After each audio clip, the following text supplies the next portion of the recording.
मोनोक्रिस्टना monocrystalline polycrystalline आपकी electricity जो आप हेलो फ्रेंड्स, आप सभी का स्वागत है हमारे इस चैनल में जिसका नाम है द सस्टेन शो। आज हम बात करने वाले हैं सोलर एनर्जी के बारे में। सोलर एनर्जी क्या होती है, कैसे ये काम करती है, इन्वायरमेंट के लिए सोलर एनर्जी क्यों इम्पॉर्टेंट है, सोलर पैनल्स के बारे में भी जानेंगे और साथ ही में ये भी जानेंगे कि जो हमारा नॉर्मल तरीका था इलेक्ट्रिसिटी प्रोड्यूस करने का, उससे इन्वायरमेंट को क्या प्रॉब्लम होती है। और ये भी एक पॉइंट जानेंगे कि आप थोड़े मोड़े पैसे कैसे बचा सकते हो। तो चलो यार स्टार्ट करते हैं।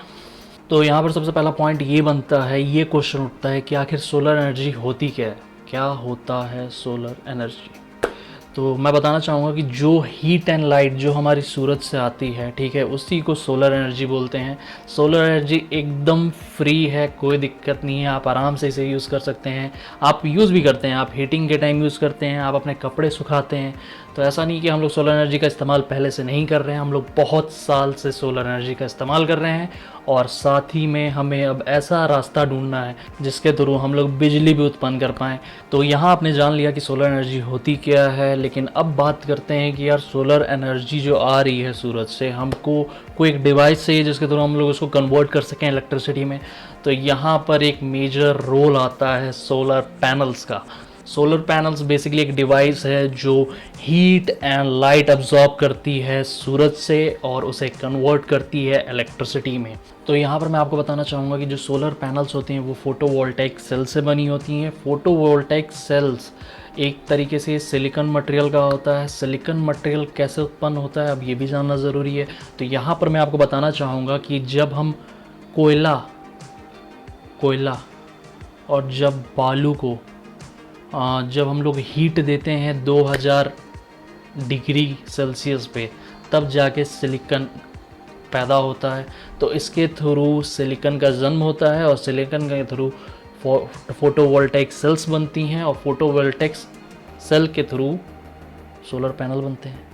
अब एक फोटोवोल्टाइक सेल्स का जो पावर रहता है वो 0.5 वोल्ट्स का होता है।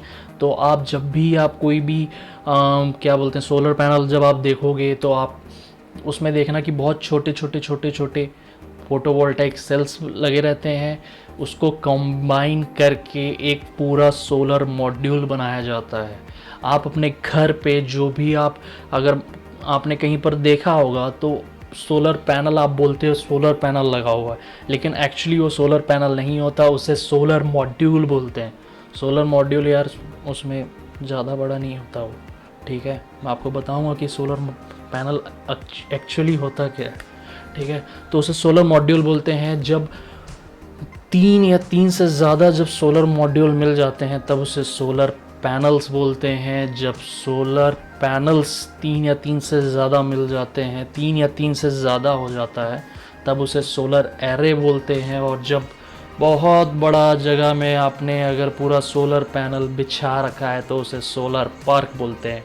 आपको जान के बहुत खुशी होगी कि दुनिया का सबसे बड़ा सोलर पैनल पार्क अपने इंडिया में कहाँ है, अभी बताते हैं। तो यहाँ पर मैं आपको बताना चाहूँगा कि जो इंडिया का जो वर्ल्ड का सबसे बड़ा सोलर पैनल पार्क है वो है भदला सोलर पार्क, जो कि जोधपुर राजस्थान में है, ठीक है। तो अब बढ़ते हैं अपने नेक्स्ट पॉइंट की तरफ यार कि आखिर सोलर मॉड्यूल्स कितने तरीके के होते हैं। याद रखना, सोलर मॉड्यूल से सोलर पैनल्स बनते हैं, सोलर पैनल से सोलर अर्रे बनते हैं और सोलर अर्रे के बाद आता है सोलर पैनल पार्क। तो यहाँ पर हम लोग बात करते हैं कि आखिर सोलर मॉड्यूल कितने प्रकार के होते हैं। सबसे पहला होता है मोनोक्रिस्टलाइन, दूसरा होता है पॉलीक्रिस्टलाइन और तीसरा होता है थिन फिल्म्स। तो बेसिकली अगर मैं आपको बताना चाहूँ तो थिन फिल्म का बहुत कम ही इस्तेमाल होता है, ठीक है, ज़्यादा इस्तेमाल होता नहीं है, बहुत रेयर अंदर रेयरेस्ट चांस मैंने आज तक देखा भी नहीं है। तो हम लोग दो को ही लेके चलते हैं, दो ही मॉड्यूल को लेके चलते हैं, पॉलीक्रिस्टलाइन और मोनोक्रिस्टलाइन। तो चलिए फिर जानते हैं कि आखिर ये होता क्या है। यहाँ पर एक क्वेश्चन बनता है कि यार मैं अभी आपको बताने वाला हूँ कि पॉलीक्रिस्टलाइन और मोनोक्रिस्टलाइन होता क्या है, लेकिन इसके साथ साथ मैं एक और क्वेश्चन यहाँ कवर करूँगा कि आपके लिए कौन सा ज़्यादा बेटर है, और प्लीज़ इसे ध्यान से सुनिएगा। तो स्टार्ट करते हैं। यहाँ पर यार मैं आपको ये बताना चाहूँगा कि अब दो है हमारे पास सोलर मॉड्यूल, पॉलीक्रिस्टलाइन और मोनोक्रिस्टलाइन। पहचानने का सबसे आसान तरीका ये है कि जो पॉलीक्रिस्टलाइन होगा वो ब्लू कलर का होगा, मोनोक्रिस्टलाइन ब्लैक कलर का होगा। बात करते हैं दूसरा अंतर जो होता है यार, वो ये रहता है कि अगर आप कोई भी हीट वाली प्लेसेस पे रह रहे हो, या यूं समझ लो कि आप ऐसी जगह पे रह रहे हो जहां पर सूरज की रोशनी आराम से आती है, ठीक है, मौसम साफ रहता है, तो वहां पर आप जो पॉलीक्रिस्टलाइन जो मॉड्यूल है वो आप आराम से खरीद सकते हो, उसमें कोई दिक्कत नहीं है। और अगर आप किसी एक ऐसे प्लेस पे रहते हो, ऐसी जगह पे रहते हो जहां पर कभी सूरज आता है कभी नहीं आता है, मौसम मतलब कुछ मौसम का पता नहीं है, कभी भी डगमगाता है, तो ऐसे जगह पर आप मोनोक्रिस्टलाइन ले। मोनोक्रिस्टलाइन बहुत अच्छा ऑप्शन रहेगा, क्योंकि मोनोक्रिस्टलाइन कम हीट में, कम लाइट में भी अच्छा परफॉर्मेंस देता है। तो यहाँ पर आपको फैसला लेना पड़ेगा कि अगर आपके घर पे आप जहाँ रह रहे हो वहाँ सूरज की रोशनी आराम से आ जाती है, मौसम साफ रहता है, कोई दिक्कत नहीं रहती, तो वहाँ पर आप पॉलीक्रिस्टलाइन ले, वो आपके लिए सही रहेगा और बजट में भी रहेगा। बजट में रहे ना रहे वो आप डिसाइड करें तो ज़्यादा बेटर होगा। और अगर आपको कोई ऐसा ऑप्शन चाहिए कि हाँ, अगर आप कोई ऐसा जगह रह रहे हैं जहाँ पर सूरज की रोशनी आती है लेकिन उतना लेवल पे नहीं आती, उतनी हीट एंड लाइट नहीं आ पाती जितनी आनी चाहिए, तो आप मोनोक्रिस्टलाइन भी ले सकते हैं। मोनोक्रिस्टलाइन बस थोड़ा सा महंगा रहेगा एज कम्पेयर टू पॉलीक्रिस्टलाइन। मैंने आपको पहचानने का तरीका भी बता दिया है, मैंने आपको बता दिया है कि किस एरिया में कौन सा ज़्यादा सूटेबल रहेगा आपके लिए। तो बढ़ते हैं अपने नेक्स्ट पॉइंट की तरफ। तो यहाँ पर मैंने आपको बता दिया यार कि आखिर सोलर एनर्जी क्या होती है, सोलर पैनल्स क्या होते हैं, सोलर पैनल्स किस तरह बनते हैं, उनका स्ट्रक्चर क्या होता है, कौन से जगह पे आपको मोनोक्रिस्टलाइन मॉड्यूल का इस्तेमाल करना है और कौन सी जगह में पॉलीक्रिस्टलाइन मॉड्यूल्स का इस्तेमाल करना है। लेकिन यहाँ पर जानते हैं कि आखिर मैं ये सब बता क्यों रहा हूँ, मैं इतना बोल क्यों रहा हूँ, मैं इतना बता क्यों रहा हूँ। मैं इसलिए बता रहा हूँ ना यार कि जो रेगुलर हमारा जो इलेक्ट्रिसिटी प्रोड्यूस करने का जो तरीका है वो सही नहीं है। तो यहाँ पर एक क्वेश्चन आप सोच रहे होंगे, आपके दिमाग में एक ये क्वेश्चन यहाँ पर उठता है कि यार नॉर्मल तरीका है क्या। तो यहाँ पर मैं आपको बताना चाहूँगा जो नॉर्मल तरीका है इलेक्ट्रिसिटी प्रोड्यूस करने का, उसमें हम लोग फॉसिल फ्यूल्स को जब हीट देते हैं, उसको बर्न करते हैं, तब जाके इलेक्ट्रिसिटी प्रोड्यूस होती है। अब यहाँ पर ये जानना भी ज़रूरी है कि यार फॉसिल फ्यूल्स से मतलब क्या है, उसका तात्पर्य क्या है, फॉसिल फ्यूल्स क्या होते हैं। फॉसिल फ्यूल्स में आपको बताना चाहूँगा एग्जांपल के तौर पे कि जैसे कि कोयला एक फॉसिल फ्यूल है, पेट्रोल तेल जो ज़मीन के अंदर से निकलता है वो फॉसिल फ्यूल है। जब आप इसे बर्न करते हो, ठीक है, तभी जाके इलेक्ट्रिसिटी प्रोड्यूस होती है। और सबसे बड़ी बात, जब आप इसको बर्न करते हो तो ये बहुत ज़्यादा मात्रा में ग्रीन हाउस गैसेस प्रोड्यूस करता है, जो कि सही नहीं है एनवायरनमेंट के लिए। तो यहाँ हमें ज़रूरत पड़ती है सोलर पैनल्स की। सोलर पैनल्स आप समझ गए होंगे क्यों इम्पॉर्टेंट है। सोलर पैनल्स का मैंने आपको यार फंक्शन बता दिया कि आखिर वो करता क्या है। तो सोलर पैनल का एक ये भी बहुत हेल्पफुल है हमारे को, जो पॉल्यूशन है उसको कम करता है। और सोलर पैनल का इस्तेमाल करने से जाहिर सी बात है यार फॉसिल फ्यूल बर्न नहीं होगा, ग्रीन हाउस गैसेस जो है, जो CO2 है, जो कार्बन डाइऑक्साइड है, वो ज़्यादा मात्रा में इन्वायरमेंट में फैलेगा नहीं, तो जाहिर सी बात है कि पॉल्यूशन कम होगा। और कहीं ना कहीं जो हमारा जो नॉर्मल तरीका है इलेक्ट्रिसिटी प्रोड्यूस करने का, अब उसमें हम लोग कहीं ना कहीं एक आश्रित हो जाते हैं फॉसिल फ्यूल्स के ऊपर।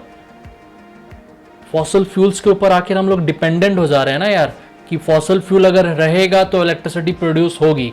तो उसको ख़त्म होने से पहले या उसको बचाने के लिए ही, उससे पहले ही क्यों ना कोई हम लोग एक ऐसा तरीका ढूंढ लें जिसके थ्रू हमारे को फॉसिल फ्यूल को ज़्यादा उपयोग ही ना करना पड़े। उपयोग नहीं करेंगे तो जल्दी ख़त्म नहीं होगा। और सोलर पैनल सही है यार, ठीक है। तो यहाँ पर बात करते हैं एडवांटेजेस और डिसएडवांटेजेस के बारे में। एडवांटेजेस ज़्यादा हैं, डिसएडवांटेजेस बस थोड़ा नाम मात्र के हैं। ठीक है। तो यहाँ पर सबसे पहला जो एडवांटेज है यार वो तो ये है कि यार ये जो एनर्जी है ये सीधे सूरज के थ्रू आ रही है, ठीक है। तो एक प्रकार की रीन्यूएबल सोर्स ऑफ एनर्जी हो गई, ठीक है। ये बार बार रहेगी, अभी सूरज रहेगा, अभी मतलब अकॉर्डिंग टू साइंटिस्ट सूरज 5 बिलियन ईयर्स तक के लिए अभी यहीं पर है। तो 5 बिलियन साल के लिए तो आप निश्चिंत हो जाओ कि हमारे बहुत अभी टाइम है यार, लंबा टाइम है, आप आराम से इसे यूज़ कर सकते हो, ठीक है, क्योंकि ये रिन्यूएबल सोर्स ऑफ एनर्जी है। तो यहाँ पर मैं दूसरा पॉइंट बताना चाहूँगा कि यहाँ पर आपके इलेक्ट्रिसिटी बिल पे भी इफेक्ट पड़ता है सोलर पैनल्स का। सोलर पैनल्स का अगर मैं आपको बताना चाहूँ तो जो सूरज से रोशनी आ रही है, सूरज से रोशनी जब आ रही है तो आप उस जो एनर्जी को आप अपने घर पे कंज्यूम कर रहे हो एज इलेक्ट्रिसिटी, तो आपका जो बिजली बिल है वो भी कम आएगा यार। ये भी एक बहुत बड़ी बात है। और तीसरा पॉइंट ये है कि यार इसमें ज़्यादा मेंटेनेंस की ज़रूरत नहीं पड़ती है, ठीक है, कमी मेंटेनेंस में काम चल जाता है। तो एक्चुअली कल क्या था यार कि कल शाम हो गया था और मतलब फिर मेरे को कुछ काम से जाना पड़ा बाहर, तो जिसके कारण मैं वीडियो पूरा बना नहीं पाया हूँ। तो आगे की वीडियो यहाँ से स्टार्ट करते हैं यार। और यहाँ पर अब बात करते हैं कि डिसएडवांटेजेस के बारे में। तो डिसएडवांटेजेस के बारे में मैं आपको बताना चाहूँगा कि इसका सबसे पहला डिसएडवांटेज ये है यार कि ये थोड़ा कॉस्ट इफेक्टिव प्रोडक्ट है। कॉस्ट इफेक्टिव का यहाँ पर मैं मतलब ये बताना चाहूँगा कि ठीक है यार, आपने ये प्रोडक्ट ख़रीद लिया, लेकिन ये जब आप प्रोडक्ट ख़रीद रहे हो तो आपको इसके साथ एक बैटरी चाहिए होगी, एक इन्वर्टर चाहिए होगा। बैटरी इसलिए क्योंकि आप जो अगर मान के चलो आप इलेक्ट्रिसिटी स्टोर भी करना चाह रहे हो तो उसके लिए आपको बैटरी की ज़रूरत पड़ेगी। और दूसरा यार ये है कि इसको इंस्टॉलेशन के लिए भी आपको आदमी लगेंगे। तो यहाँ पर ये कुल मिला के ये जो प्रोडक्ट है ये थोड़ा महंगा पड़ जाता है, तो इसके कारण लोग इसको थोड़ा परचेस करने से कतराते हैं। और दूसरा पॉइंट यहाँ पर मैं ये आपको बताना चाहूँगा कि ये एक वेदर डिपेंडेंट प्रोडक्ट है। वेदर डिपेंडेंट प्रोडक्ट का मतलब ये होता है यार कि अगर आपका सूरज अच्छे से आ रहा है, ठीक है, रोशनी अच्छी है, हीट अच्छी है, तो ये अच्छा काम करेगा।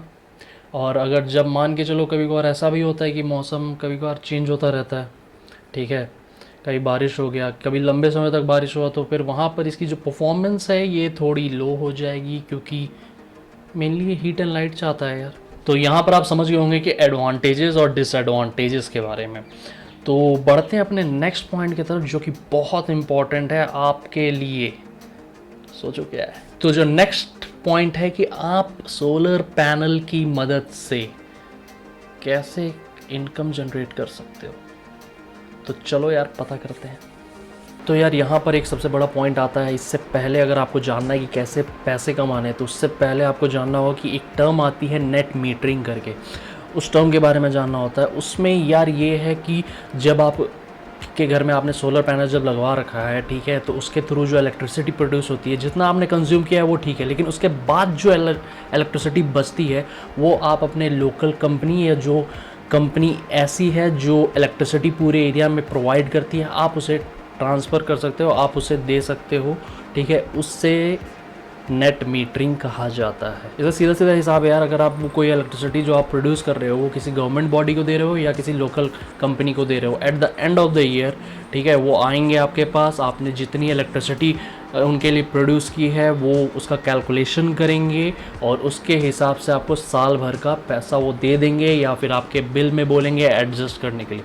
तो कहीं ना कहीं आपकी इससे इस सिस्टम को यूज़ करने से कहीं ना कहीं आपका एक बचत होगा, आप मनी बना पाएंगे। और यहाँ पर मैं एक और बात बताना चाहूँगा कि वो जो पैसे हैं जो आपको पर यूनिट का मिलेगा वो रिटेल प्राइस पे नहीं मिलेगा, वो थोड़ा सा कम होगा रिटेल प्राइस से। तो ये आपके ऊपर है कि आपको जानना होगा कि आपके एरिए में उस पर्टिकुलर इलेक्ट्रिसिटी प्रोडक्शन का, जो आप इलेक्ट्रिसिटी प्रोड्यूस करोगे सोलर पैनल के द्वारा, उसका क्या रेट चल रहा है।